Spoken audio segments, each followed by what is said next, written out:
আসসালামু আলাইকুম। এডু এক্সপার্টের পক্ষ থেকে সবাইকে স্বাগত।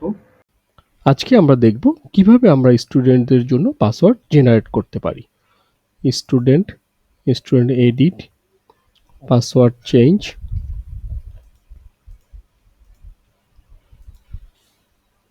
দিয়ে গেট স্টুডেন্ট দিলে আমার এখানে সকল স্টুডেন্ট চলে আসবে।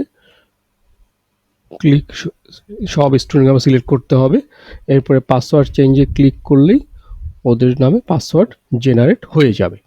এখন যাদের স্টুডেন্ট নামের পাশে কন্ট্যাক্ট নাম্বার থাকবে তাদেরটা কন্ট্যাক্ট নাম্বার হিসেবে পাসওয়ার্ড সেট হবে, এবং যাদের কন্ট্যাক্ট নাম্বার থাকবে না তাদেরটা বাই ডিফল্ট 1 2 3 4 5 6 হিসেবে সেট হবে।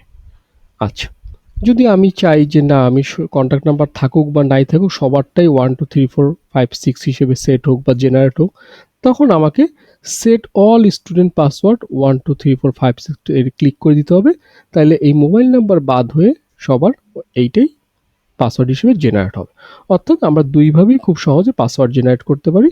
যদি কন্ট্যাক্ট নাম্বার হিসেবে চাই তাহলে কন্ট্যাক্ট নাম্বারের জন্য পাসওয়ার্ড চেঞ্জ, আর যদি চাই যে না সবার জন্য 1 2 3 4 5 6 পাসওয়ার্ড হিসেবে থাকুক, তাহলে আমরা এটা ক্লিক করলে সবার জন্য এইটাই সেট হয়ে যাবে। ক্লিক করলে are you sure set to student password 1 2 3 4 5 6 all student will lost their previous password, click করলে এইটাই বাই ডিফল্ট সবার জন্য সেট হয়ে যাবে। এবং এই পাসওয়ার্ড স্টুডেন্টরা তাদের অ্যাপসে লগ ইন করে খুব সহজেই চাইলে পরিবর্তন করে নিতে পারবে। জি, ধন্যবাদ।